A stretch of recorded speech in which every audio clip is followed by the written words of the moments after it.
aussi d'avoir des questions-réponses comme ça avec l'auteur. Bonsoir Jean-Philippe Tossin. Bonsoir. Je me suis mis un tout petit peu à distance de vous parce que vous êtes grand, je suis petit, et je dis ça parce que vous êtes, et c'est un des charmes je trouve, de vos romans, vous êtes le souci du détail, notamment sur le physique des gens, ça m'a frappé. Le visage des gens, le physique, grand, petit, etc., avec beaucoup plus de détails que je ne le dis, mais c'est quelque chose chez vous, je trouve, dans la plupart des livres, qui est très présent. Vous en avez conscience, j'imagine? Oui, encore que consciemment aussi, je cherche à ne pas trop décrire. Et je vous donne un exemple très précis, c'est le personnage de Marie, dans le cycle de Marie. Marie, à qui j'ai consacré 4 livres, Faire l'amour, Fuir, La vérité sans mari et Nu, et les 4 livres seront publiés maintenant en un seul volume. Et bien, il se trouve que, justement, j'ai pris garde de ne pas préciser, de ne pas faire de description physique trop précise de Marie, justement pour que le lecteur puisse imaginer Marie à sa guise et que chacun puisse se créer sa propre Marie. Donc j'espère qu'il y a autant de Marie qu'il y a de personnes présentes dans la salle, à supposer qu'ils aient lu le livre, évidemment, parce qu'il faut quand même un minimum pour se l'imaginer, suivre ce que j'ai écrit. Mais ce que je veux dire par là, c'est que c'est une des forces d'ailleurs de la littérature par rapport, par exemple, au cinéma, où au cinéma on impose une vision, et si on choisit une actrice, on est bien obligé de choisir si elle est brune ou blonde. C'est des grandes questions de grande ou petite. Et dans la littérature, justement, on peut s'abstenir justement de faire ce type de description. Alors, j'entends bien ce que vous dites, il peut m'arriver aussi de picorer par-ci par-là quelques détails. Pointer des détails, voilà, comme ça, c'est ça que je voulais dire plutôt. Et c'est ça aussi, justement,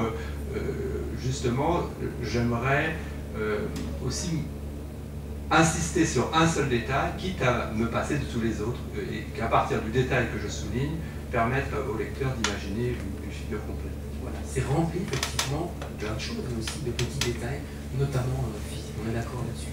Oui, absolument. Allez, on va prendre le large vers la fiction. Vous utilisez cette phrase à un moment donné, on va comprendre pourquoi. Et je trouve que c'est une belle expression. Votre terrain de jeu, c'est la Chine. Tiens, pourquoi la Chine? Ça fait longtemps quand même qu'on se promène en Chine ou au Japon, mais la Chine, là, quel est le rapport que vous entretenez avec la Chine encore aujourd'hui? Eh bien, la Chine, donc c'est une histoire qui a commencé, je le raconte, dans Made in China, à la fin, je pense à la fin de l'année 1999, lorsque Chen Tong, mon éditeur chinois, est venu sonner chez moi à Bruxelles. Alors peut-être j'en rajoute un petit peu, j'étais quand même plus ou moins prévenu de sa visite, mais enfin bon, peu importe, il a quand même débarqué là dans ma vie. Et en réalité, je savais très peu de choses. Je savais que j'avais un livre qui était traduit en chinois, et en fait c'est un recueil de mes 3 premiers romans, La salle de bain, Monsieur l'appareil photo, qui était publié en chinois, pas ce Chen Tong, mais disons que j'avais aucun détail, j'ignorais qui il était, ce qu'il faisait, je n'avais jamais vu, et je n'avais même jamais échangé avec lui. Donc il arrive à Bruxelles, on le reçoit à la maison, il fait des photos, je raconte un peu dans le livre, il fait des photos d'absolument tout, il va voir ma fille qui à l'époque toute petite qui jouait dans sa chambre assise par terre, enfin bon, chaque document que je lui montre, il dit est-ce que je peux le photographier, enfin, il est curieux de tout, il me donne ses coordonnées, et à partir de là, enfin, va naître une relation. L'année suivante, avec une traductrice, je vais le faire inviter à Senef, au collège des traducteurs de Senef, et à partir de là, il me dit « Est-ce que vous avez envie de venir en Chine ?» Et moi, en réalité, c'était vraiment le pays que j'ai envie de découvrir. Donc c'était au tout début du 21e siècle. J'avais déjà beaucoup voyagé, je connaissais bien le Japon, je connaissais un peu le monde, mais il restait un pays qui vraiment me fascinait, que j'avais envie de découvrir, c'est la Chine. Et donc la Chine m'a été servie sur un plateau par Chen Tong, qui m'a dit quelles sont vos conditions? Je me souviens, j'aimais bien la façon dont il s'exprimait. Quelles sont vos conditions? Et justement, comme condition, je n'avais pas de condition. La seule chose que je voulais, c'était rester longtemps. Je dis, je veux rester longtemps. Et en effet, donc 1 an plus tard, en fin 2001, j'ai fait un long séjour de plus de 2 mois, quasiment 3 mois, où j'ai vraiment découvert de la Chine. Est-ce que la Chine que vous avez découverte correspondait à la Chine que vous rêviez sans la connaître avant? Ben, je n'attendais pas grand-chose. J'avais une connaissance de de l'Asie par le Japon. Je connaissais assez bien le Japon puisque j'avais déjà fait presque une dizaine de voyages au Japon à ce moment-là. Et en fait, je me suis rendu compte aussi presque de l'ordre historique, qu'en fait, beaucoup de choses qui me semblaient venir du Japon, en fait, venaient initialement de la culture ancestrale chinoise. Enfin, il y avait beaucoup de choses que le Japon avait repris à la Chine. Donc moi, j'ai simplement remis tout ça dans l'ordre. Mais j'ai aussi constaté cette chose qui n'est pas évidente lorsqu'on ne connaît pas bien le Japon et la Chine, c'est que ce sont deux pays totalement différents, vraiment extrêmement... les mentalités sont extrêmement différentes et la façon même de vivre, d'être sur place est totalement différente. Il y a quelque chose d'extrêmement reposant, il y a une quiétude au Japon, il y a un esthétisme, un calme tout à fait remarquable, alors qu'en Chine, on est au cœur même d'un tourbillon, d'une vie palpitante, pleine de bruit, d'odeurs, enfin bon, et c'est un des projets. J'avais déjà dans un roman qui est Fuir, publié en 2005, un des projets du livre, c'était de retranscrire cette Chine que j'avais vécue, qui m'avait frappé, qui m'avait aussi d'une certaine façon fasciné, de la recréer avec des mots pour que le lecteur puisse lui-même aussi en profiter de cette façon. Et c'est ce même projet, dans Made in China, j'ai eu de nouveau envie de recréer cette Chine. Dès la première page, je parle de l'odeur de la Chine. C'est pour moi, dès le début, on quitte l'air conditionné de l'aéroport, première page, et je voudrais, à vous lecteurs, vous faire sentir cette odeur de la Chine. L'odeur de la Chine, je vais vous dire la phrase, j'ai beaucoup travaillé cette phrase, donc ça vaut le coup de... Parce que c'est vraiment pour moi, c'est tout le début. Voilà, il y a un sas, c'est l'air conditionné de l'aéroport, Shenton vient m'accueillir, et donc il me tape 2 ou 3 fois doucement dans le dos pour souligner nos retrouvailles. Il s'empara de ma valise, et on passa les portes de l'aéroport, et aussitôt, je fus assailli par l'odeur de la Chine. Cette odeur d'humidité et de poussière, de légumes bouillis et de légère transpiration qui imprègne l'air chaud de la nuit. Nous ne disions rien sous les vastes auvents de verre incurvés de l'aéroport et nous attendions la voiture qui devait venir nous chercher. Donc dès le début, j'essaye de vous dire, bon moi je suis là, mais venez avec moi. Enfin, lecteur, je vous invite à partager ce sentiment de cette air moite de Canton, de Guangzhou, cette air moite imprimé d'odeurs bizarres que j'essaie de décrire et que j'aimerais faire palpiter votre narine. Oui, vous êtes attentif au lecteur, hein. À plusieurs reprises vous le prévenez, vous lui dites là je suis peut-être un peu long ou là ceci, enfin vous voyez, oui, non, il ne m'échappe pas, surtout dans ce livre-là, il ne m'échappe pas que j'écris et que dans le meilleur des cas il y aura un lecteur. Enfin, donc ça ne m'échappe pas du tout. Et justement je joue de cette relation-là. Beaucoup plus que dans n'importe quel autre de mes livres. C'est-à-dire dans mes autres livres, comme la plupart des écrivains, je cache le pacte tacite entre le lecteur et l'auteur. C'est-à-dire que comme auteur, je ne passe pas ma main toutes les 5 minutes pour vous dire tout va bien, vous êtes bien, ou moi, excusez-moi, je vais boire une bière maintenant, je m'interromps, ou tiens là, j'en ai marre de ce personnage, voilà, ce genre de remarques-là. Dans ce livre-là, je m'en donne à cœur joie. C'est-à-dire que dans ce livre-là, il y a, bon, on en reparlera certainement, ce grand terme assez scientifique qu'on appelle des métalepses, et pour le dire simplement, c'est passer la frontière entre la fiction et la réalité. Donc, il y a l'exemple fameux du film de Woody Allen, La Rose pourpre du Caire, où nous avons le personnage de l'acteur, qui est dans la fiction, qui à un moment va descendre de l'écran dans le cinéma et va rejoindre la spectatrice qui elle est dans la réalité. Mais dans le film de Woody Allen, ce qui est très beau aussi, c'est que la réalité de l'actrice est aussi une fiction, puisque c'est également dans le film. Et ça, je joue aussi de ça, c'est que je crée 2 niveaux, un niveau qui serait la fiction, un niveau qui serait la réalité, mais ce niveau de la réalité, il est tout aussi fictionnel, évidemment, parce qu'on est dans un... Voilà, et donc ça, évidemment, je dirais, je me régale avec ces jeux-là. Je le fais dans ce livre-ci en particulier, et je ne pense pas que je le ferai à chaque fois. Mais dans ce livre-là, j'ai eu envie de jouer avec toutes les possibilités de ces mises en abîme, de ces métalepses, de ces passages de la frontière que normalement on ne franchit pas entre la réalité et la fiction. Et donc je me suis bien amusé à faire ça. Mais amusé, comme vous dites, on s'amuse aussi en les lisant parce que c'est souvent comique, un peu décalé. Et j'ai l'impression que vous vous détendez aussi en écrivant ça, parce que vous êtes quand même parfois dans des situations de profonde solitude, de doute par rapport à l'entreprise qui vous anime là-bas. Et c'est comme si c'était une petite pause avec le lecteur. Ben, en effet, c'est-à-dire dans ce livre-là, dès le début, j'annonce la couleur, si je puis dire, je dis, j'écris un livre et je suis présent. Comme je le dis, vous êtes là, le lecteur, je suis là, auteur, et bien sûr, autre chose que je fais, c'est que tout ce que je raconte part d'événements réels qui me sont réellement arrivés. Je raconte la préparation d'un tournage en Chine, mais tout ce que je raconte est absolument réel. Mais pour le raconter, je me sers d'outils de romancier. C'est-à-dire que je fais un travail de romancier pour le raconter. Mais, et justement, en plus de ce travail de romancier, donc cette façon de transformer le réel en fiction romanesque, et je l'ajoute avec cette présence permanente de l'auteur.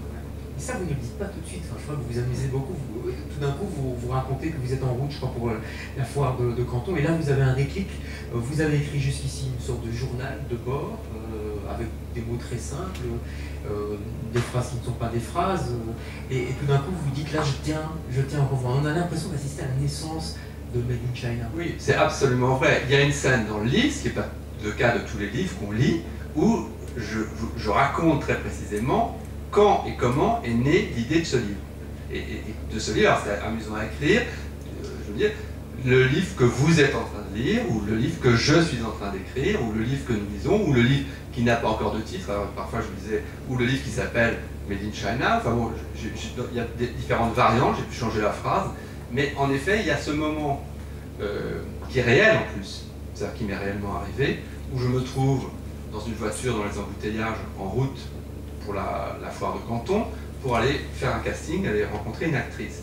Il y a des embouteillages, et je réfléchis en fait, pas au film que je vais tourner, mais au livre que j'écrirai à mon retour, ou que je suis en train d'écrire, ou plutôt des projets de livres que j'ai. Et parmi ces projets de livres, il y en a un qui serait comme un essai, que j'aurais appelé Le fatal et le fortuit, qui serait une réflexion sur le hasard dans la création artistique. Donc j'avais un projet de livre, j'avais même une farde avec quelques extraits de ce livre-là. Et d'un autre côté, il y avait ce journal que j'étais en train de tenir, de ce que j'étais en train de vivre en Chine. Et dans la voiture, dans les embouteillages, m'est venue l'idée, et pourquoi je ne ferais pas un seul livre de ces deux projets? Pourquoi en fait cet essai que je voulais écrire sur le rôle du hasard dans la création, je n'allais pas l'incorporer à quelque chose finalement de plus romanesque, de plus sensuel, de plus... et peut-être que je serais mieux capable d'écrire, puisque je suis avant tout romancier, et que finalement, comme je le dis quelque part, j'allais ajouter une sorte de chair vivante à une réflexion, mais qui était très précise, très réelle, que j'avais déjà menée. Et donc, dans la voiture, je me rends compte de cela, je me dis, je vais faire un seul livre de ces deux projets, et donc, les gens qui sont en face de moi, Su qui est à côté de moi, l'interprète, Su, S-U-E, Su qui est à côté de moi, ou Chen Tong qui est devant moi, et je dis, ben, là je suis pris d'un léger vertige, parce que je me rends compte que ces deux personnes ont un double statut. Il y a des personnages. Ce sont à la fois des personnes réelles que je peux toucher, ils existent, et en même temps, ils sont des personnages faits de mots, d'adjectifs, de phrases. Ce sont des personnages littéraires, puisque je vais en faire des personnages littéraires, et donc ils ont ce double statut, et ils sont en face de moi. Et tout ça, je le vis vraiment, en fait, de ce que je raconte là. C'est quelque chose qui m'est apparu, et je me dis, on est là vraiment pour moi au cœur de la littérature, c'est que j'ai une vraie idée littéraire, c'est que finalement, je vais raconter la genèse, l'étincelle qui a fait naître ce livre, et je la partage, je le dis. Oui, on assiste avec vous presque à la seconde, si je puis dire, parce que c'est décalé, puisqu'on le lit bien après, mais voilà, on assiste à la naissance de votre livre. Vous avez raison de dire à la seconde, parce que je dirais en temps réel. Il y a très souvent des choses qui sont en temps réel. Un autre exemple, c'est l'émotion. Il y a parfois des émotions qui me traversent. Et en particulier, pendant l'écriture de ce livre-là, j'ai écrit ce livre, en fait, très peu de temps après la mort de mon père. Et il y a eu des moments d'émotion assez forts, puisqu'en fait, on a dispersé les cendres de mon père à Ostende. Et moi, j'écrivais ce livre, une partie ou un moment, à Ostende. Et donc, il y a des moments où j'étais finalement très proche de ce moment de deuil, et où j'éprouvais une vraie émotion.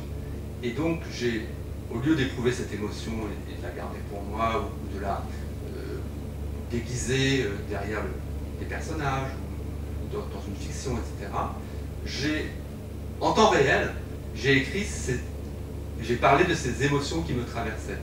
Et donc, je dis, à ce moment-là, je suis pris par une émotion, je pense à mon père, et je fais une réflexion qui apparemment n'a absolument pas sa place dans le livre, puisque je raconte un tournage en Chine, et puis d'un coup, je suis à Ostende, je pense à mon père qui est mort il y a quelques mois, et d'un coup, je fais entrer cela en temps réel dans ma fiction, et je pense que là encore, c'est quelque chose qui a une très grande force littéraire, parce qu'on n'est pas du tout habitué à ce que, en temps réel, l'auteur fasse part des émotions qui le traversent et de façon aussi directe. Mais alors pourquoi? Parce que c'est très émouvant évidemment ce passage-là, une fois qu'on l'a lu, mais pourquoi le faire? Quelle est la nécessité qui vous pousse à le faire? C'est la nécessité littéraire, c'est-à-dire que c'est cette façon de me dire que la littérature peut faire passer les émotions que l'écrivain ressent justement en temps réel. Que c'est quelque chose que la littérature peut faire et que ça a un effet très saisissant pour le lecteur. Et je suis presque sûr que lorsqu'on lit ce type de passage, on se dit tiens, je n'ai jamais lu quelque chose d'équivalent. Parce qu'on a là une vraie émotion qui est forte, mais surtout qui n'a rien à voir avec ce qu'on est en train de dire. Et le fait que c'est apparemment hors sujet me semble être justement la chose intéressante. Et c'est pour ça que je le fais, parce que en fait, ce livre, à tout moment, est une réflexion sur la littérature et sur ce que peut la littérature, ce que peut la fiction. Et en effet, le livre est à la fois une chronique d'un tournage, un portrait de Chen Tong, une réflexion sur la création, mais c'est tout le temps, à tout moment, une interrogation sur ce qu'est la littérature. On se dit qu'elle est extrêmement forte, la littérature, par rapport aux autres arts, parce qu'elle nous permet de faire ça. C'est peut-être moins le cas de la musique, du cinéma. Je parle du cinéma parce que vous en faites aussi. Là, on est au cœur de quelque chose d'extrêmement riche. En fait, oui, je suis d'accord avec vous. Je me rends compte de plus en plus des pouvoirs de la littérature. Je pourrais dire que rétrospectivement, c'est un peu par hasard que j'ai commencé par écrire des livres, que étudiant, j'étais plus intéressé par le cinéma, je pense, au départ. Puis je me suis mis à écrire, je me suis mis à aimer la littérature de plus en plus, et plus ça va, plus je vieillis, plus j'aime la littérature, et plus je me rends compte des pouvoirs de la littérature, et le fait qu'en réalité, même si par rapport à d'autres arts, il y a des choses qu'elle ne peut pas apparemment, je crois que c'est un art auquel il ne manque rien, parce que l'imagination le compense à chaque fois. Et que dès lors que le lecteur peut imaginer tout ce qu'on fait passer, c'est un art qui est totalement complet et auquel il ne manque strictement rien. Vous pouvez nous emmener partout. Et là, vous nous emmenez en Chine, au cœur de la Chine. On a l'impression d'abord que la Chine, c'est surtout des autoroutes et des hôtels, des halls d'hôtel-vie. Il y en a plein dans ce monde. Oui, alors il y a aussi les travaux, le bruit. Alors, je fais un grand développement sur les travaux aussi, parce que justement, il y a les travaux de la Chine, mais il y a aussi les travaux. C'est quelque chose avec qui on vit en permanence quand on écrit, parce que justement, comme je le dis quelque part, il suffit de se mettre à un état pour écrire pour se rendre compte que le monde entier est en travaux et que partout il y a les bruits du monde qui sont, et je fais un grand développement là-dessus. Mais la Chine, en effet, c'est ce bruit, ces autoroutes, ces hôtels. Donc c'est une des parties du projet aussi, de rendre compte de cette Chine contemporaine qui est fascinante, qui n'est pas confortable du tout, mais qui est fascinante. Ça, c'est le cinéaste qui est un petit peu en vous quand vous faites ces descriptions-là de routes, de villes. Autant l'écrivain, enfin, le cinéaste aussi, si vous voulez. Le cinéaste, l'homme d'image, je veux dire. Oui, mais comme écrivain, j'ai toujours été. Mon inspiration a toujours été très visuelle, donc ça m'a toujours plu de décrire des embouteillages ou des hôtels très concrètes parfois. Oui, des grands halls d'hôtels un peu clinquants, plein de dorures qu'on trouve en Chine, avec une sorte de luminosité extraordinaire, tout est plaqué or. ça illumine, on cligne les yeux tellement il y a de la lumière, du faux marbre, enfin, tout est un peu faux à mon avis, fausse dorure, faux marbre, mais enfin tout, il y a quand même une sorte de Rolls, peut-être une fausse Rolls qui est garée devant, enfin bon, tout de suite on a des images incroyables. Vous êtes fasciné par cette culture, vous dites des choses passionnantes, notamment sur l'écriture chinoise, sur les mots chinois, avec le fait qu'ils associent souvent deux images pour faire un mot, par exemple.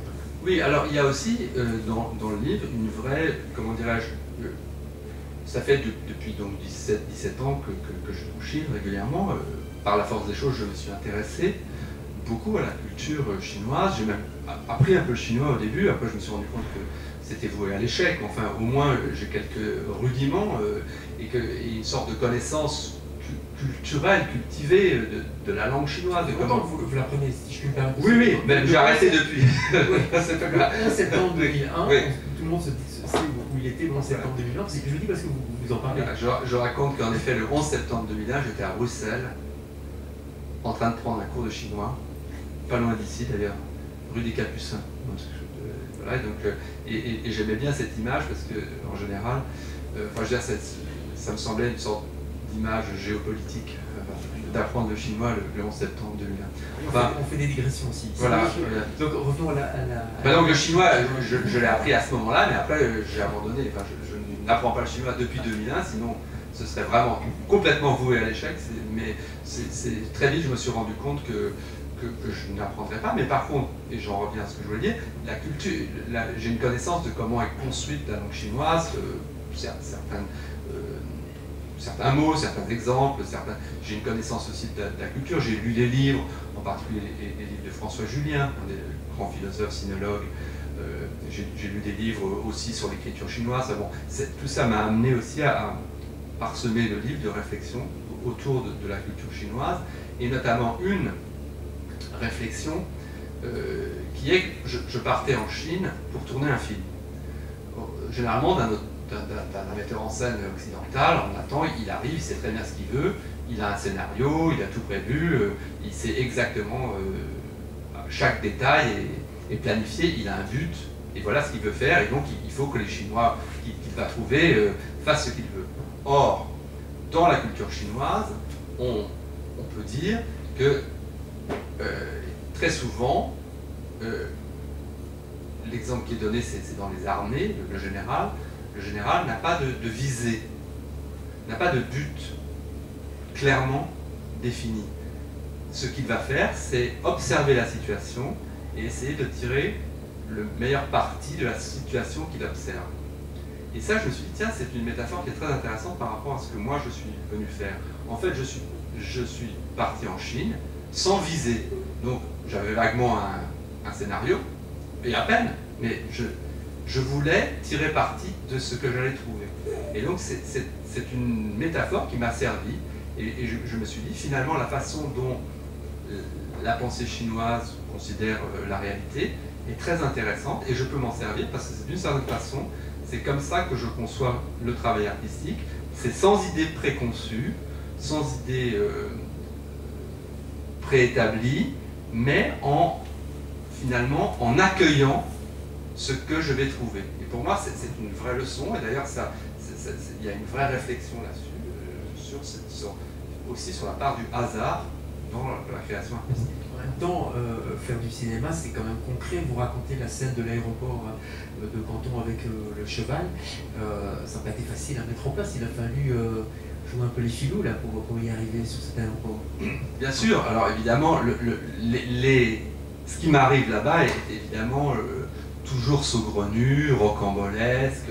Je fais jamais ce que je voudrais faire. Rien ne se passe comme prévu.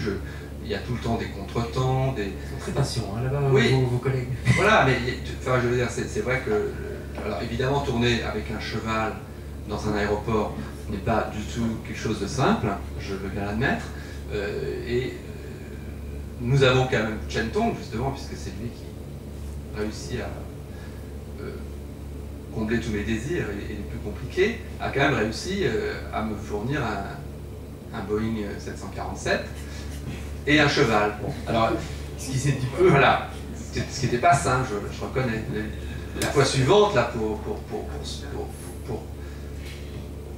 dans Medicina, où je raconte le tournage de The Honey Dress, c'était beaucoup plus facile. Il devait juste trouver un apiculteur. Bon, il fallait trouver une actrice qui défile nue, et puis les seins d'abeilles soient derrière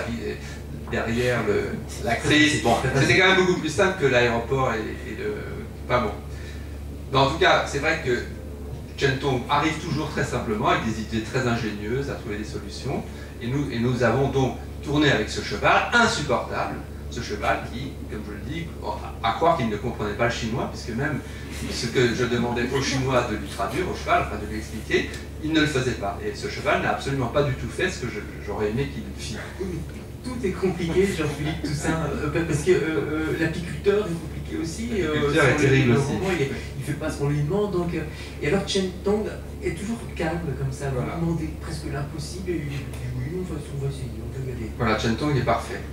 Chen Tong, il est toujours d'accord, il trouve toujours des solutions aux cas les plus épineux. Un peu comme pas votre double, mais ce serait comme voilà, la personne qu'il vous fallait dans Chine. Ah, absolument. Je dois dire que jamais je n'aurais tourné ces vidéos s'il n'y avait pas eu Chen Tong. Enfin, je pense que, en tout cas la dernière, The Honey Dress, j'aurais même pas imaginé en Europe, avec le budget, c'est pas une question d'argent, de budget, je ne pense pas que j'aurais...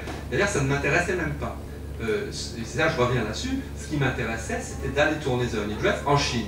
C'était d'aller voir, et par exemple, une des choses qui est très étonnante, c'est le décor. Je n'avais pas d'idée préconçue du décor. Et en fait, je savais, au début, je ne savais pas du tout où on allait le tourner, donc on a commencé, on a cherché un peu dans toutes les directions, et puis, au moment où j'ai vu le décor, qui en plus, c'est comme dans quelque chose de magique. C'est quelqu'un qui avait travaillé avec moi dans un film précédent, qui maintenant travaillait dans un musée. Et ce type m'avait toujours porté bonheur de certaine façon. Et donc je me suis rendu compte que quand j'allais le rencontrer, que lui il me recevait dans ce musée, c'était bon signe. Et en effet, on a été dans un musée qui s'appelle le Times Museum, qui est au 18e étage d'un énorme building à Canton, fait par Rem Koolhaas, et qui est totalement vitré. Et j'ai commencé à visiter justement avec ce très bon pressentiment, et ce camarade qui avait travaillé avec nous déjà, on a visité, et puis tout de suite j'ai vu une espèce de cube de verre transparent qui dominait la ville. Et je me suis dit, mais voilà, c'est exactement ça. Et jamais je n'aurais imaginé à Bruxelles écrire, il me faut un cube de verre transparent et on verra la ville à travers. Mais quand je l'ai vu, j'ai su que c'était ça. Et donc c'est tout le temps, d'une certaine façon, comme ça que, et je le dis, c'est que je ne renonce en rien à mon statut de créateur. C'est pas parce que les choses m'arrivent et que je les saisis, que je les accueille, que je ne suis pas un créateur qui sait exactement où il va et ce qu'il veut faire. Et c'est ça, il y a toute cette réflexion là-dessus, que la création, en fait, est nécessairement pleine de hasards, et que ces hasards, en fait, c'est la vie même. Et que si on les accueille, notre œuvre sera pleine de vie, et que si on ne les accueille pas et qu'on veut tout contrôler soi-même comme ça, en ayant peur de la vie, eh ben, ça sera moins riche, ça sera moins vivant. On est vraiment au cœur du livre là, je crois, parce que ces hasards ils sont là et vous les accueillez. Quelqu'un d'autre aurait pu passer outre cette personne par exemple. Absolument, et je dirais même que ça va donc plus loin, c'est que cette réflexion-là, justement, elle est assez asiatique. C'est ça que je disais, c'est-à-dire que cette façon de voir les choses, et je dirais même, pour moi, j'ai vu cette métaphore et j'ai tout de suite comprise, et je me suis dit, ben là, il y a quelque chose qui rejoint la pensée asiatique et qui s'applique aussi à la création artistique. Et que, en effet, les Occidentaux ont peut-être un peu tendance à vouloir tout contrôler. Tout contrôler, et donc, tout contrôler, ça veut dire il n'y a pas de place pour l'imprévu, il n'y a pas de place pour le hasard, il n'y a pas de place pour ce que je n'avais pas décidé au préalable. Or, je crois que ce qui donne la vie et la richesse à une œuvre, c'est évidemment d'avoir un canevas bien fixe et bien rigide, mais à partir de ce canevas fixe et rigide, accueillir tous les hasards de la vie, accueillir toutes les possibilités et d'être, comment dirais-je, perméable, oui, ouvert, accueillant à l'imprévu, au hasard et aux fortunes. Chen Tong est là aussi pour être patient et vous aider. Quand vous cherchez un mannequin, c'est très compliqué. Et puis voilà, il dit, moi je vais discuter avec cette Ukrainienne et je vous dirai si c'est bon. Voilà, alors il y a, alors en effet, le livre est aussi un portrait de Chen Tong, parce que Chen Tong est quand même un personnage, comme je l'ai dit au début de la rencontre, il a surgi un peu comme dans un film ou comme dans un livre, de nulle part, hein, ça faisait vraiment comme s'il n'existait pas avant, et puis il sonne chez moi, et puis il a un rôle vraiment très important pour moi. D'abord, c'est mon éditeur chinois qui a fait en sorte que tous mes livres sont traduits en chinois, que j'ai fait pendant une dizaine de voyages en Chine depuis, que j'ai été tourné trois films là-bas, des courts-métrages qui ont été montrés essentiellement dans des musées, mais enfin, il y a eu lorsque j'ai fait une exposition au Louvre, il y avait un court-métrage qui a été fait spécialement tourné en Chine. Lorsque une exposition à l'espace culturel Louis Vuitton, j'ai tourné aussi un film en Chine, et je n'aurais jamais pu faire ces films sans lui. Et donc lui, en effet, alors je vais dire un mot sur lui, parce que même plus qu'un mot, c'est qu'il est donc mon éditeur chinois, mais au départ, c'est un artiste. Et c'est un artiste traditionnel. En fait, il est professeur aux Beaux-Arts de Canton, et il est professeur de peinture chinoise classique, traditionnelle à l'encre. Et donc il a beaucoup d'élèves, mais il est aussi très au fait de tout ce qui est modernité, avant-garde, beaux-arts. Et très jeune, il s'est dit qu'il voulait devenir éditeur pour traduire les œuvres d'Alain Robbe-Grillet en chinois. Et donc il est devenu d'ailleurs éditeur, c'est comme ça qu'il a commencé. Et donc il a publié les œuvres de Robbe-Grillet en chinois. Après il s'est lié à Jérôme Lindon, le directeur d'édition de Minuit. Il a publié des œuvres de Beckett, du tout Beckett en chinois. Et comme ça, de fil en aiguille, il est passé à moi, la génération suivante, si on peut dire, que moi qui est plus ou moins son âge, puisque les autres étaient plutôt, auraient pu être leur père ou grand-père. Moi, pour la première fois, il y avait un artiste du même âge que lui. Et donc cette relation, ça fait donc, depuis maintenant 20 ans que nous la vivons de façon très étroite. Il est aussi libraire. Il a créé aussi, donc il y a déjà plus de 20 ans, la librairie Borges à Canton. Il est aussi curateur d'exposition, il est aussi professeur aux Beaux-Arts. Et puis aussi, le dernier point, donc je reviens, enfin tu l'as dit, il vend très bien ses œuvres de peinture chinoise traditionnelle et il gagne de l'argent avec ça. Et c'est assez beau comme anecdote que, réussissant à vendre ses œuvres chinoises traditionnelles, il se sert de l'argent qu'il a gagné pour publier une avant-garde de littérature française avec les œuvres de Robbe-Grillet, de Beckett et d'autres maintenant. Vous de Robbe-Grillet, un mot quand même, parce que vous en parlez aussi dans le livre, ça vous a rapproché, ça vous parlait du décès de Robbe-Grillet, oui. Comment vous l'apprenez? Alors c'est vrai que c'est une chose, il y a même dans un article, quelqu'un disait c'est trop beau, ça doit être inventé, bon mais en fait c'était vrai. On tournait en Chine, un de ces tournages en Chine où on tournait de nuit à plus d'1 heure de route, et donc il était 3h, 4h du matin, il faisait très froid, ce qui est rare dans le sud de la Chine, c'était en février, et on était dans un parking, il y avait toute l'équipe, on avait tourné des plans de gens qui couraient dans un parking, et vers 3h du matin, on commence à ranger, j'étais vraiment crevé, vraiment fatigué, dès 3h du matin, une journée, une nuit de tournage, il faisait très froid, on range tout, et donc dans la pénombre de ce parking, plus ou moins désert, Chen Tong regarde son téléphone, regarde plusieurs trucs, et il s'approche de moi et il dit « Jean-Philippe, Robbe-Grillet, il est mort ». Et donc, c'était incroyablement fort parce que Chen Tong était devenu éditeur pour avoir publié Robbe-Grillet. Il y a une fidélité incroyable entre Chen Tong et Robbe-Grillet. Il avait fait venir Robbe-Grillet 2 fois en Chine avant sa mort. Il continue à publier toutes les œuvres de Robbe-Grillet en chinois. Enfin bon, c'est vraiment vraiment quelqu'un qui était très très proche de Robbe-Grillet. Et bon, il se trouve que moi aussi, Robbe-Grillet, on avait le même éditeur. J'avais rencontré, on s'était un peu raté au début quand j'étais publié aux éditions de Minuit, on ne s'était pas beaucoup vu. Mais quelques années avant sa mort, j'avais passé 3-4 jours avec lui dans un festival littéraire. On était tout le temps ensemble. Il m'avait raconté des milliers d'anecdotes absolument croustillantes et extrêmement intéressantes. Et donc j'avais eu une sorte de relation très amicale avec Robbe-Grillet à la toute fin de sa vie. Et donc il s'est trouvé là qu'on apprenne la mort de Robbe-Grillet dans ce parking chinois, c'est une belle anecdote. Anecdote forte, et ça resserre, j'ai l'impression, parce que vous dites volonté que Chen Tong non seulement est votre éditeur, mais est votre ami. Oui, alors c'est vrai que c'est une relation au départ liée à la littérature, mais petit à petit, il y a une telle étrangeté aussi. C'est-à-dire qu'en fait, il y a une telle distance. Je me suis aussi interrogé là-dessus, c'est-à-dire sur c'est un peu une interrogation presque sur le destin. C'est de dire, moi je suis né en 57 à Bruxelles, et lui il est né en 62 à Guangzhou. Et j'ai un moment au début du livre, puisqu'à un moment je raconte qu'on s'est appris la mort de nos pères par mail. C'est-à-dire qu'en fait je lui ai écrit un mail pour lui dire je t'ai pas écrit depuis assez longtemps parce que mon père est mort, etc. Et lui me répond mon père est mort. Et donc en fait nos pères sont morts à un mois d'intervalle.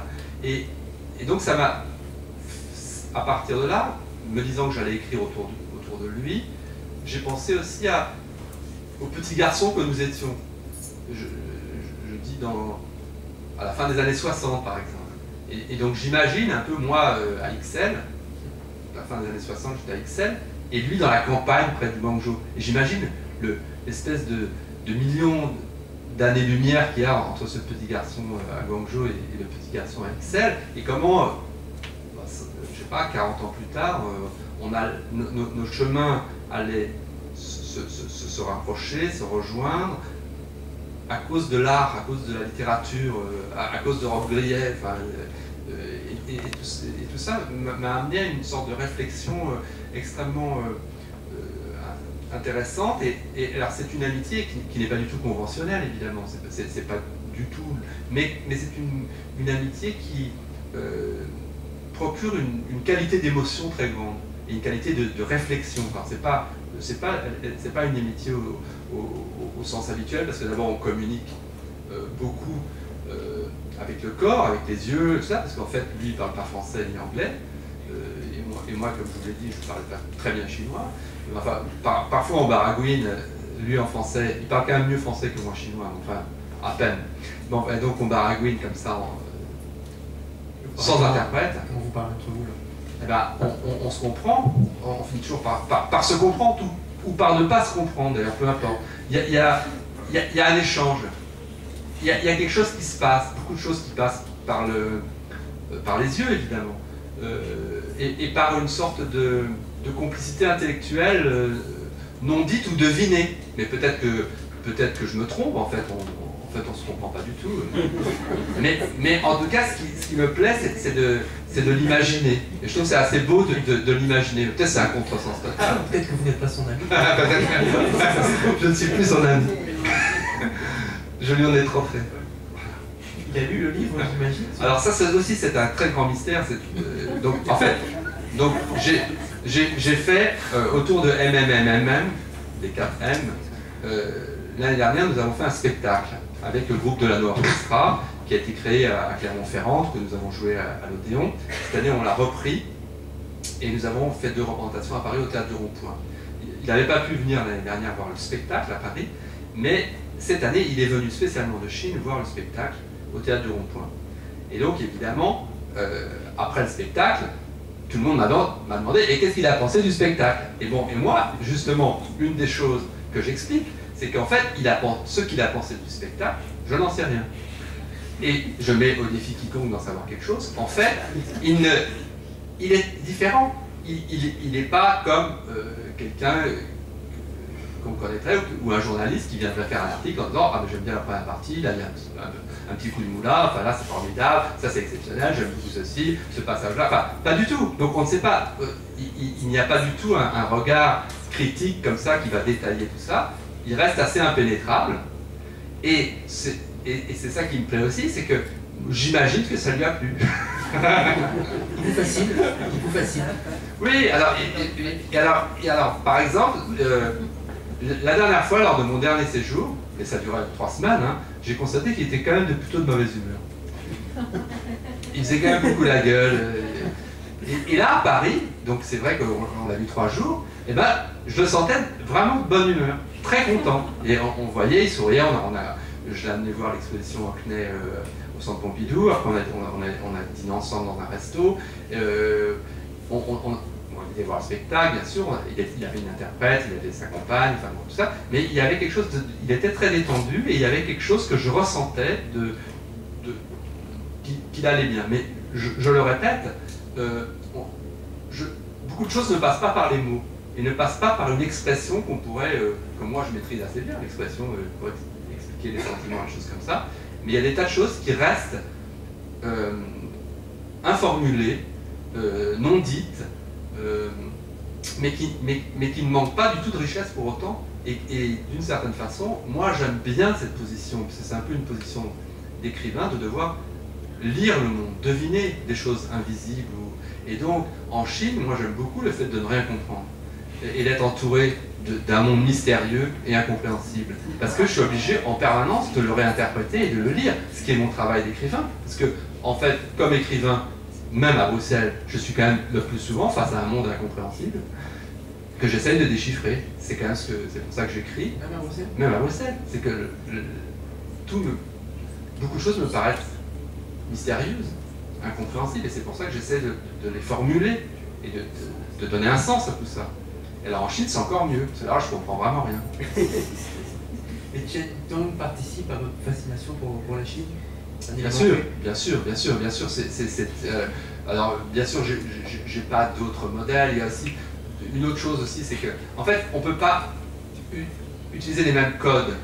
Donc, il est éditeur, mais il n'est pas. La première fois, par exemple, je lui avais dit à combien le livre a été tiré, et il me dit à 5000 exemplaires. Et je lui dis et combien vous avez vendu? Il me dit 5000. Ah, je dis bon, enfin, je marque un temps, j'ai poliment, donc vous l'avez retiré. Retiré, faire un nouveau tirage. Il me dit non. Alors je dis bon, j'étais surpris. Je dis pourquoi? Eh ben, on publiera le prochain bientôt. Et donc je me suis dit, tiens, c'est quand même bizarre cette question-là, parce que généralement, presque partout dans le monde, si on a tout vendu, on retire parce qu'on veut en vendre le plus possible. Et lui, non, il voulait pas, il avait touché le public qu'il visait. Et après, bon, il y en aura un autre livre. Et donc, déjà ça, c'est une des choses comme ça. Et puis, donc, ça, c'est une des premières choses. Il agit peut-être un peu presque comme un galeriste. Il cherche à faire connaître son auteur. Et donc, il y a beaucoup de livres qu'il donne. Les livres ne coûtent pas très cher. Il essaye d'en vendre quand même de temps en temps, mais il en donne beaucoup. Il essaye de me faire rencontrer des gens, de me présenter, de faire des conférences où il explique ce que je suis, ce que je représente, et tout ça, ce qui est en fait une façon de fonctionner, parce que je connais quand même d'autres éditeurs, beaucoup d'éditeurs étrangers, aucun ne procède de la sorte. Et donc il y a quelque chose d'assez énigmatique, d'assez mystérieux, mais qui me plaît beaucoup, et que je cherche justement, que je ne cherche pas. Mon but, c'est pas d'élucider, parce que je trouve que ça perdrait, je perdrais quelque chose en sachant ce qu'il a pensé exactement. Justement, je préfère que ça reste dans une sorte de sfumato parfait, qui me convient bien, que de savoir exactement s'il devait écrire un texte en chinois pour savoir ce qu'il a pensé du spectacle. Bon, je lirai, mais je suis pas sûr que je l'attends. Et nous aussi, on préfère que ça reste comme ça, voilà. Ça fait des livres qu'on apprécie. Vous connaissez vos lecteurs en Chine? Oui, alors, pas tous personnellement, enfin, est-ce qu'il y a des salons du livre, des choses comme ça? Non, il y a des choses, il y a des scènes étonnantes. Alors, quelques anecdotes, c'est par exemple une des premières fois, justement, lors de ma première visite en Chine, il m'a fait découvrir aux étudiants des beaux-arts de Guangzhou, des beaux-arts de Canton, et évidemment, les amphithéâtres sont très grands. Les Chinois sont nombreux, vous le savez, et donc il y avait un amphithéâtre presque de 1000 personnes, plein. Il y avait à peu près 1000 personnes, il avait édité un petit fascicule avec une photo de moi et quelques textes en chinois pour me présenter. Tout le monde avait ce texte, tout ça, et donc on fait la conférence et tout, et après, est-ce qu'il y a des questions? Et puis il y avait plein de questions d'étudiants qui me demandaient dans la salle de bain. Alors quand il va à Venise, le narrateur, et, bon, il fait un truc avec Edmondson, et il me parle de choses très précises, d'un roman que j'avais écrit déjà à l'époque, plus de 15 ans plus tôt. Et je me suis dit, tiens, mais c'est très... En fait, le roman est très vivant, et il me parle comme si j'avais écrit ça il y a un an plus tôt. Et donc, ça a été une sorte de... Ça a été très tonique pour moi, ça. Je me suis dit, tiens, voilà, ça c'est une bonne raison de continuer à écrire. Il y a des lecteurs chinois, je ne soupçonnais même pas qu'ils existaient, et qui qui ont lu et qui ont bien lu et qui me posent des questions, des choses comme ça. Et sinon, il y a aussi quelque chose qui reste que je n'arrive pas à savoir comment mes livres sont perçus. Ça reste comme une sorte de brouillard. Je n'arrive pas, je peux pas dire. Peut-être j'ai un peu plus perçu au Japon, comment les Japonais pouvaient percevoir mes livres. En Chine, ça reste très mystérieux, parce que ça passe par le filtre de Chen Tong. Le filtre est quand même un film d'avant-garde. Je suis quand même présenté comme ce qui se fait dans l'avant-garde européenne, et en littérature française, francophone. Mais exactement comment mes livres sont perçus, j'en ai aucune idée. Et puis alors aussi, dernièrement, Chen Tong, lors de mon dernier voyage, avant-dernier voyage, il a édité, parce que mes livres étaient publiés un peu dans le désordre, il les sortait en un seul volume avec 3 livres, et puis un autre avec 3 livres, et puis c'était un peu chaotique. Alors, ce qui est magnifique, c'est qu'il a refait la collection. Alors la collection complète, ça c'est absolument magnifique. Je vais vous montrer, vous ferez passer après mon téléphone à tout le monde. Je ne sais pas si j'ai du réseau. Il y a des photos, il y a des... donc c'est une illustratrice qui a en fait la collection des 10 volumes en chinois, ils sont très beaux. Et donc il y a une unité, ce sont des illustrations qui sont faites à la gouache ou à la peinture, je ne sais pas exactement, sous la direction de Chen Tong, qui a dit ce qu'il fallait peindre, s'inspirant souvent des couvertures de poche des éditions françaises ou d'autres. Et cette illustratrice a fait plein d'esquisses, parce qu'après j'ai vu les coulisses. Donc par exemple pour une couverture retenue, elle avait fait 3 ou 4 propositions. Et donc ça c'est Chen Tong qui a tout décidé, parce qu'il travaille de façon extrêmement précise aussi. Ça c'est une de ses qualités. Dès mes premiers voyages en Chine, il faisait plein d'affiches, il faisait plein de fascicules, de revues de presse, de choses, et notamment sur les couvertures. Et aussi ce que j'aimais beaucoup, c'est qu'il me consultait. On discutait, on pourrait faire les... Et donc ça, il y a une relation très très forte de ce point de vue. Alors je vais essayer de vous trouver ça, parce que si j'ai du réseau, oui j'ai du réseau. Alors, un petit instant. Surtout, vous ne verrez rien de toute façon, ne vous inquiétez pas. Après, ça va être difficile. Tous les livres ont été traduits en Chine. Tout est traduit en Chine. Et alors, ce qui est extraordinaire, c'est que sur mon site internet, il y a une page qui s'appelle Cahier d'archives, où j'ai confié des inédits qui ont été publiés avant la salle de bain, qui ont été édités par Laurent Demoulin, qui fait une préface et une édition, et notamment une pièce de théâtre qui s'appelle Les Peintres. Et Chen Tong m'a dit, j'ai fait traduire Les Peintres, donc il l'a trouvé sur internet, il l'a fait traduire, donc il s'est traduit en chinois ce texte, et il me dit, je veux le publier en volume. Et moi, j'avais dit, je veux bien publier ces inédits sur mon site internet en français, mais je ne veux pas qu'ils soient publiés en livre papier. C'est une spécificité de mon site internet. Mais alors, quand il m'a dit, est-ce que je peux faire un livre papier, j'ai dit, oui, toi, tu peux faire ce que tu veux. Et alors, ce sera assez extraordinaire que cette pièce de théâtre n'existe en papier qu'en chinois. Alors, je vais essayer de trouver le... Voilà. Les Chinois, ils ont un rapport particulier au papier. Vous êtes sensible, vous, au papier, comme les Chinois? Ah oui, j'adore, je suis très... Papier, la papeterie, j'adore. Dans l'urgence et la patience, j'écris même...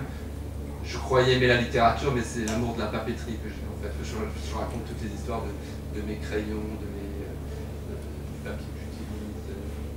La papeterie, j'adore les papeteries. Parce que peut-être que pour Chen Tong, un livre doit être sur papier, justement. Peut-être ça qui n'arrive pas à comprendre. Oui, c'est vrai que lui ne fait pas de livre numérique pour l'instant. Ce qui est... Alors nous avançons. Ça charge. Comment que ça charge? Vous pouvez nous parler un petit peu de Canton, parce que vous en parlez à un moment donné, vous avez été plusieurs fois et vous voyez la ville vraiment changer. J'aime bien aussi le petit passage où vous vous promenez dans ce quartier anciennement colonial anglais, je crois. Chamian. Oui, voilà. Oui. Elle représente quoi cette ville pour vous? Parce qu'on vous sent attaché à cette ville quand même. C'est-à-dire qu'en fait, c'est vrai que je connaissais à peine qu'en chinois on appelle Guangzhou. D'ailleurs, j'ai hésité dans le texte, j'appelle la ville Guangzhou, parce que je pense que dans quelques... Bientôt, on dira Guangzhou en français aussi. C'est en train de changer, c'est comme Beijing. bon, je continue de dire Pékin, mais là aussi c'est en train de changer, enfin bon, peu importe, c'est une parenthèse.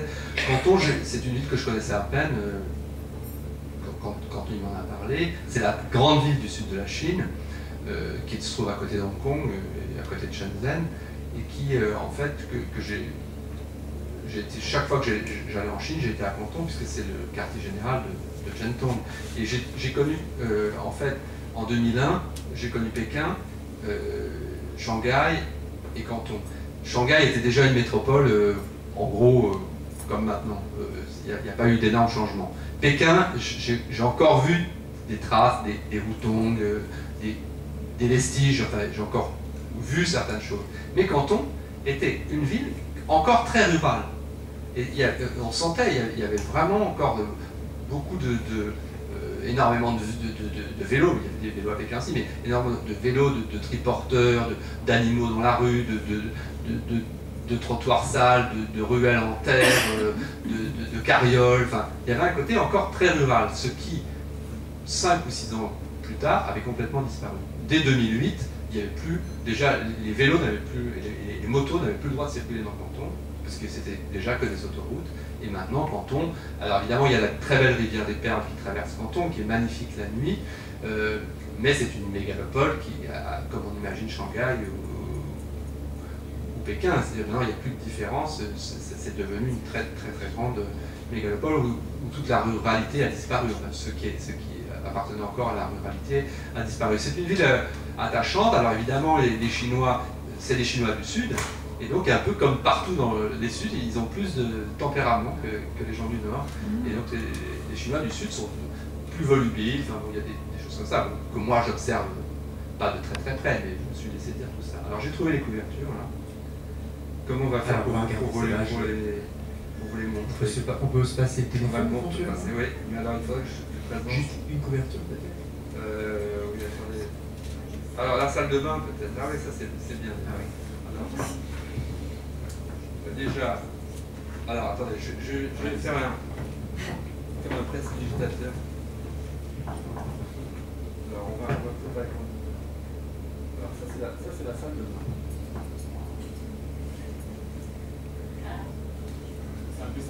Non, c'est une sorte de gouache.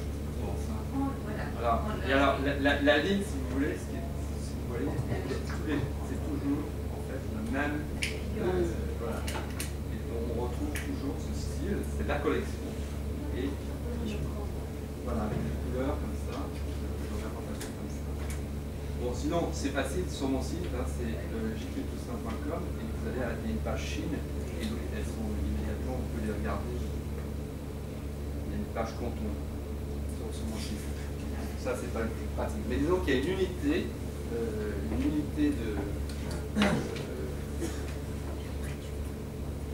une identité. Et c'est vrai que c'est très beau. Il y a 10 volumes comme ça, avec tous mes livres en chinois, et c'est non seulement c'est très beau, mais c'est assez émouvant d'avoir cette collection. Et alors, lorsqu'il a fait cette collection avec 10 volumes, on a fait quelques présentations dans des librairies, et même s'il n'y avait que 7 ou 8 personnes qui voulaient me faire signer leur livre, comme il prenait les 10, je devais signer 80 exemplaires s'il n'y avait que 8 personnes qui le prenaient. Mais parfois j'ai eu du succès, j'ai eu jusqu'à 40 personnes qui ont fait signer leurs 10 exemplaires. Est-ce que vos films ont été traduits en chinois et diffusés Alors en fait, La Patinoire, a été montrée par Chen Tong dès ma première venue en Chine.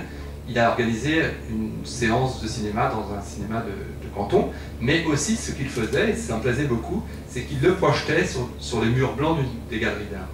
Donc il avait récupéré, je ne sais pas si c'était déjà des DVD à l'époque, mais je crois que c'était déjà des DVD, et donc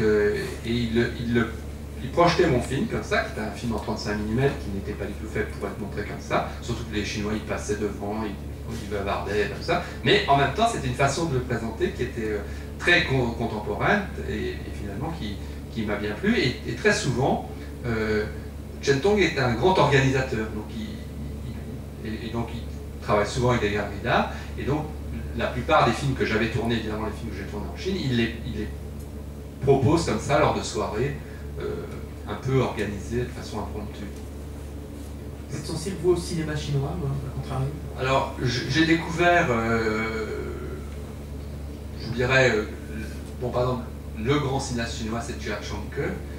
Jia Changke, par exemple, il m'a fait rencontrer, donc Chen Tong m'a fait rencontrer Jia Changke à Pékin lors de mon premier séjour. C'était une des belles rencontres que j'ai faites. Il n'était pas encore si connu que ça à l'époque en Chine. Maintenant, c'est vraiment le plus grand cinéaste chinois. Et donc, du coup, j'ai jamais raté les films de Jia Changke. Donc, il y a une sorte d'ouverture comme ça.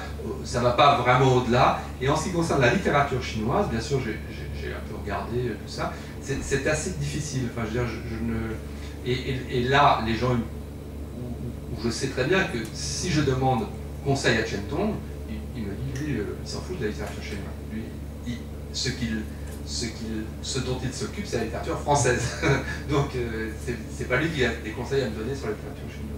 Oui, il est fasciné par la culture française. Voilà. Donc, il est éditeur et il s'est spécialisé dans... En gros, ce qui l'intéresse, c'est ce côté très avant-garde. Il y avait une première collection, d'ailleurs, je me demande si elle ne s'appelait pas Avant-garde, où il avait publié certains livres de Robbe-Grillet, mais aussi des textes de Godard ou des textes de Derrida ou de Barthes ou des choses comme ça. Il aimait ce côté très avant-garde. C'est un cas unique en Chine ou il y a d'autres éditeurs comme lui de bouquins français? Alors, il y a bien sûr d'autres éditeurs de livres français et il est marginal de ce point de vue-là, mais il a une sorte de spécialité. Il est très spécialisé dans une littérature très exigeante. Sa librairie, tous ses bureaux à Canton sont groupés. Il y a à la fois la librairie Borges, les bureaux. Maintenant, il a créé aussi un espace où on peut consulter les vidéos. Il a créé une collection, c'est une structure qui s'appelle Vidéo Bureau, où il réunit toutes les vidéos, la totalité des vidéos d'une soixantaine, maintenant une soixantaine d'artistes, essentiellement chinois, et qu'on peut consulter sur place. Et donc il a une sorte d'immeuble à lui tout seul, il y a 4 étages, et avec des collaborateurs à tous les étages. C'est assez amusant, fascinant de vivre avec lui et donc d'aller au bureau. Là, les bureaux ont déménagé. Avant, il avait une vraie maison qui était extrêmement belle, et qu'on voit sur mon site internet, parce que j'avais fait une œuvre d'art en présentant les néons, les titres de tous mes livres en français et en chinois, en néon de toutes les couleurs, sur la façade de cette maison, qui était son quartier général. Et malheureusement, il n'a pas pu garder cette maison, et donc il a déménagé, il est dans un autre quartier à Canton. Vous parlez beaucoup de Canton ce soir, vous aimez les lieux, mais vous aimez certains lieux. Dans le livre, il y a Bruxelles qui revient un petit peu, Bruxelles XL. Il y a Ostende, on en a parlé, il y a la Corse un tout petit peu légèrement esquissée, et puis il y a Canton. J'ai l'impression que votre vie tourne autour, si je puis me permettre, de ces 5 lieux. Oui, en effet, c'est vrai que j'écris essentiellement en Corse et à Ostende. Donc c'est en Corse et à Ostende ce que j'ai écrit pratiquement la totalité du cycle de Marie, de ce livre maintenant qui est un seul volume, MMM. Voilà, et donc en fait j'ai vraiment écrit tout à Ostende et en Corse, avec quelques petites semaines, mais très peu, à Rome. Voilà, à Rome où j'avais été, parce que en fait ce sont des passages qui se passent en Italie, à l'île d'Elbe. Je vais bien retrouver un peu baigner dans quelque chose de plus italien. Mais pour le reste, on peut vraiment dire que c'est à Ostende et en Corse que tout a été écrit. Et pourtant, j'imaginais tout le temps, mentalement, physiquement j'étais à Ostende, physiquement j'étais en Corse, mais mentalement j'étais à Tokyo, ou j'étais à Pékin ou à Shanghai. Et donc ça, c'est une des belles choses de la littérature aussi, d'être physiquement quelque part et mentalement ailleurs. En même temps, la Corse et Ostende, c'est des univers tellement différents. C'est pas vous, je dois le dire, vous connaissez bien ces deux endroits. Il y a la Corse extrêmement lumineuse, Ostende qui quand même, à part en juillet, en août encore. Non, je vais jamais à Ostende en juillet. D'accord, voilà. C'est toujours l'hiver. Ostende, à mon avis, c'est bien gris. Bien sûr, non, c'est la lumière de l'hiver, c'est vraiment... Ostende, c'est toujours, d'ailleurs, au début de l'année, janvier, février, que je vais, janvier, février, mars, éventuellement, et c'est Ostende très gris, pluvieux, désert. Oh ben, j'aime énormément Ostende en hiver, aussi la solitude, la proximité de la mer, l'air, et en fait, ce qui est toujours assez, je dirais, je me suis senti toujours très bien là pour imaginer, pour recréer les lieux romanesques de mes livres, et notamment, une des choses qui était très fascinante, c'était d'avoir un bureau à Ostende avec une baie vitrée qui donnait sur la plage, et même au-delà de la plage, où je voyais, au loin, je pouvais voir jusqu'à Mariakerk. Et en fait, je décrivais un personnage qui avait une grande baie vitrée devant lui et qui voyait Tokyo et les gratte-ciels de Tokyo par la vitre. Et en fait, il y a un peu comme une superposition entre la réalité que j'avais sous les yeux, la réalité d'Ostende, et la réalité mentale, ce que j'imaginais et ce que je décrivais, qui était les gratte-ciels de Shinjuku, par exemple. Ça, c'est, et je pense que c'était finalement une chance d'avoir la mer du Nord en face de moi, parce que ça m'obligeait vraiment à tout reconstruire. Pour faire apparaître Shinjuku dans l'esprit du lecteur, il fallait vraiment construire les buildings les uns après les autres, et faire les néons les uns après les autres, et donc vraiment tout reconstruire. Je ne pouvais pas me contenter de ce que j'avais sous les yeux. Vous travaillez comment? Vous êtes du genre laborieux, vous raturez, vous recommencez, vous jetez tout dans la poubelle et... Non, alors la poubelle peut-être pas, parce que c'est l'ordinateur, mais en même temps, je travaillais évidemment énormément, je relis énormément, j'imprime énormément, donc je travaille, et ensuite j'imprime systématiquement, je corrige à la main les textes, et après je retravaille à l'ordinateur, et ainsi de suite, et pendant très longtemps. Et je dirais même, en tout cas pour les livres du cycle de Marie, pour chacun d'eux, une fois qu'ils étaient finis, vraiment terminés, il y avait presque encore un an avant que je donne aux éditions de Minuit, à Yann Nardon, un an pendant lequel il y avait un travail de polissage, de retravail, de précision. Donc oui, je travaille énormément. Sur la phrase, sur les agencements oui, alors, oui, surtout. Sur chaque chose, il y a des choses à vérifier, factuelles, il y a des rythmes de phrases, il y a des moments un peu mous que j'essaie de rendre plus toniques, il y a des moments... voilà, il y a des moments où j'avais seulement, dans la chaleur de l'écriture, esquissé certaines scènes, et après je me suis davantage renseigné, et donc je les ai précisées et réécrites compte tenu de nouvelles informations que j'avais obtenues. Voilà, donc il y a tout un... c'est un travail très long. Bon, je m'explique là-dessus la façon dont je travaille dans l'urgence et la patience.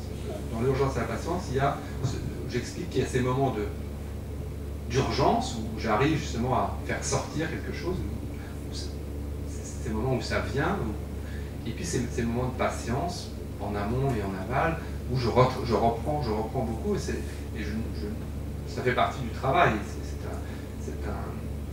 C'est un côté laborieux, mais ce côté laborieux me plaît aussi. Jean-Philippe Toussaint, vous êtes à Bruxelles aujourd'hui, on vous voit, vous serez dans quelques mois, on l'a compris, à Ostende, je suppose. Bien vu, bien deviné. On suit, hein. Quand est-ce que vous retournez en Chine? Alors, écoutez, je ne peux pas le garantir, vaguement, il serait question, ce n'est pas impossible que j'y retourne en novembre 2018. Mais bon, c'est pas encore, j'ai pas encore mon billet d'avion. C'est Chenton qui va l'acheter ou pas? Oui, c'est ça. En fait, vous avez raison, ça dépend de Chenton. Enfin, c'est-à-dire qu'en fait, j'ai eu une invitation d'un musée de Shanghai pour faire une exposition, mais j'attends le blanc-seing de Chenton, le feu vert de Shanghai. Et toute dernière question, il y a encore un livre sur la Chine en préparation peut-être, qui se passe en Chine? Là, écoutez, c'est difficile de le dire maintenant. C'est vrai que j'étais content de revenir sur ce que j'avais déjà fait lorsque j'ai écrit Fuir, parce que Fuir, il y avait ce sentiment de me trouver vraiment mentalement en Chine, et que je trouvais que c'était quelque chose de très stimulant, très porteur, et j'ai senti ça en écrivant le Made in China, ces moments où j'étais à Ostende, en l'occurrence pour l'écrire, mais qu'en même temps j'étais complètement en Chine mentalement, et je pense que le lecteur, lorsqu'il le lit, est complètement transporté dans l'univers chinois. Tout à fait, on confirme. Merci beaucoup, merci.